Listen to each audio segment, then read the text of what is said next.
Oke, bismillahirrahmanirrahim. Sekarang saya akan lanjutkan terkait modifikasi pati.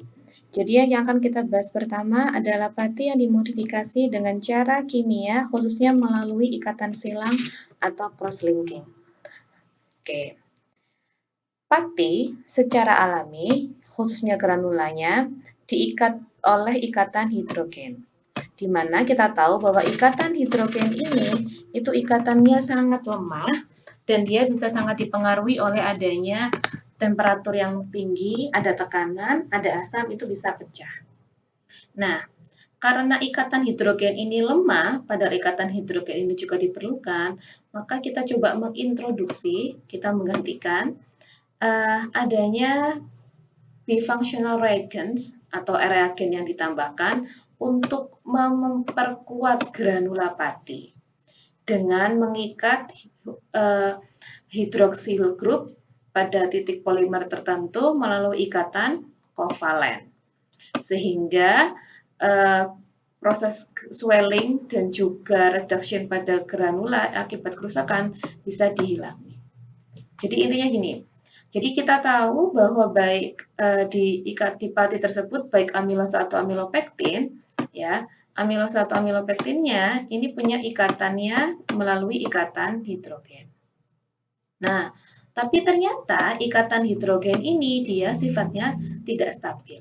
Salah satunya tadi mudah lepas, mudah hilang karena suhu, pengadukan dan juga asam. Maka gimana caranya biar kita bisa mempertahankan ikatan hidrogennya ini? Kita gantilah ikatan hidrogen ini dengan menggunakan reagen lainnya yang membantu dalam proses pembentukan ikatan kovalennya, sehingga karakter swelling sama pecahnya tadi bisa kita hindari. Nah, jadi kita mau mengganti ikatan hidrogen tadi dengan komponen lainnya. Komponen apa yang biasanya dipakai? Ini adalah beberapa contoh reagen atau komponen yang dipakai dalam ikatan cross-linking. Apa? Yang pertama ini adalah POCl3 ini. POCl3. Yang kedua apa lagi? Ada sodium T-metrafosfat STMP Na3O9B3. Ada apa lagi? Adipic acetate mixed anhydride. Asetat adipat.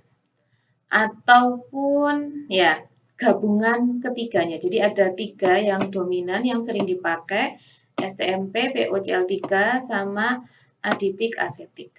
Nah, POCl3 sama STMP ini membentuk ikatan fosfat diester di mana lebih punya ketahanan asam, more acid resistant than adipat diester linkage. Jadi kadang-kala ternyata kalau bentuk 2 yang dipakai ternyata bisa lebih kuat daripada hanya satu saja.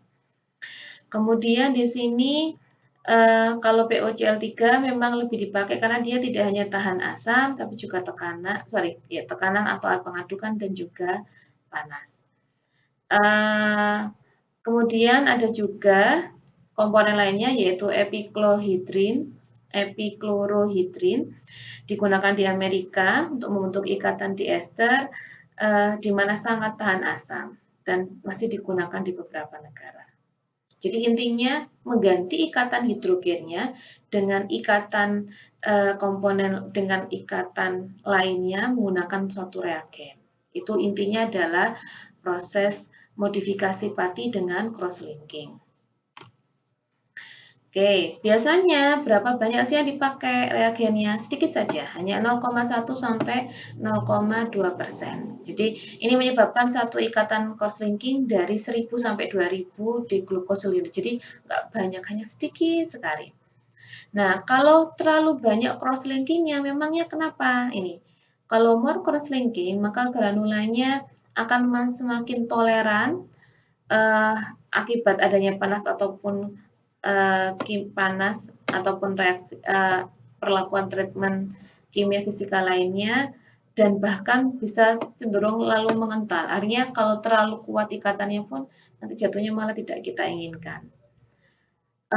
Nah ini sebenarnya contohnya adalah biasanya pakai low level sekali, bisa dilihat bahkan POCl3 ditambahkannya hanya 0,0005%. dia di sini memberikan efek suhu gelatinisasi yang rendah, tetapi pasti efeknya cukup besar pada karakter pastanya tadi. Misalnya salah satunya adalah ketika diaduk ataupun dikasih panas, kekentalannya akan tetap stabil. Tetapi kalau terlalu banyak tadi high level cross-linkingnya, suhu gelatinisasinya akan semakin tinggi. Suhu gelatinisasi itu suhu ketika mulai mengentalkan. Jadi biasanya kalau mau bikin misalnya tadi bubur tadi atau pasta tadi atau koloke tadi suhu 60 sudah mulai mengental tuh harus dipaksa sampai suhu 80 baru mulai mengental. Walaupun nanti kentalnya stabil tapi kan berarti energi yang digunakan juga semakin banyak.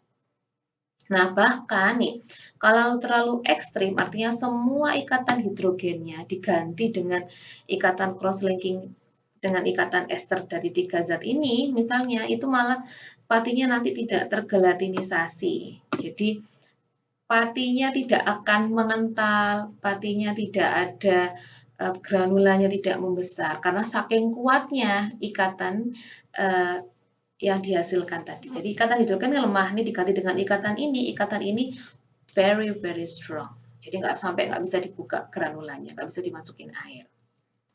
Nah ini adalah contoh pati yang sudah di modifikasi dengan penambahan POCl3. Jadi kalian bisa bayangkan, biasanya di sini antara gugus glukosa yang satu dengan yang lainnya kan dihubungkan dengan ikatan hidrogen.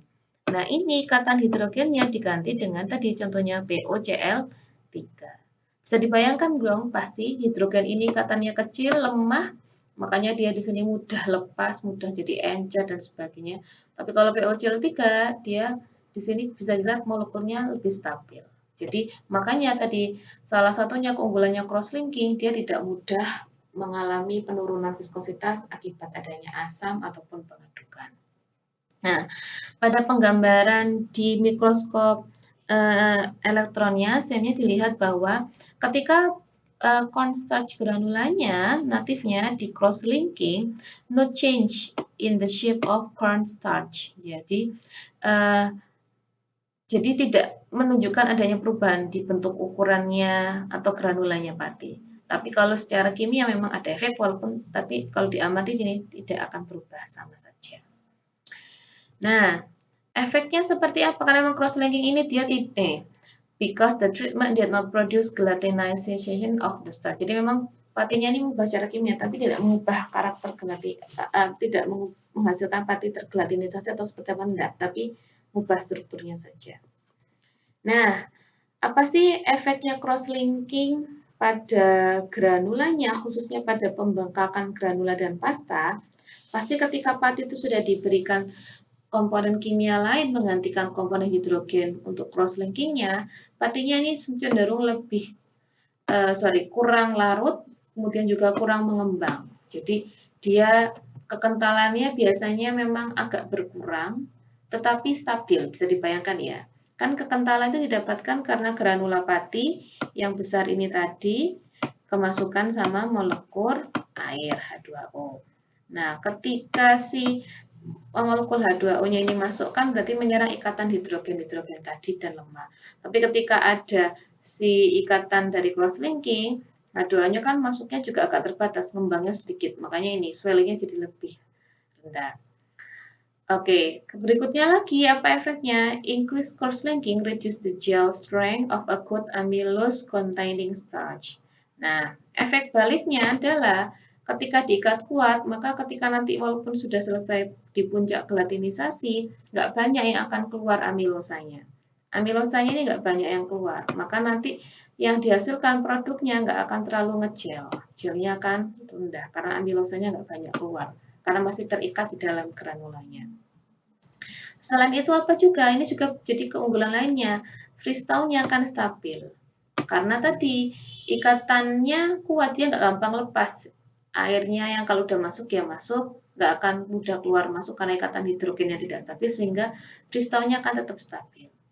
Serta apalagi ini delay retrogradation. Karena kalau udah isinya adalah ikatannya yang cross-linking, saya sebutnya misalnya ini adalah X ya, cross-linking. Kalau ikatan hidrogen kan ini ikatannya H. Nah, maka di sini kalau ikatan H ini kan mudah keluar karena airnya dan sebagainya. Kalau udah X dia lebih stabil. Dia nggak mudah keluar karena ukurannya juga besar. Oke, ini adalah modifikasi pertama yaitu cross-linking, mengubah ikatan hidrogennya dengan ikatan ester. Ikatannya adalah biasanya dipakai adalah ikatan ester. Biasanya adalah diester karena dua atas bawah. Diester dari beberapa molekul ini. Kemudian dia di sini adalah manfaatnya. Oke, saya stop dulu. Kita ganti masuk untuk yang terkait modifikasi pati yang lainnya.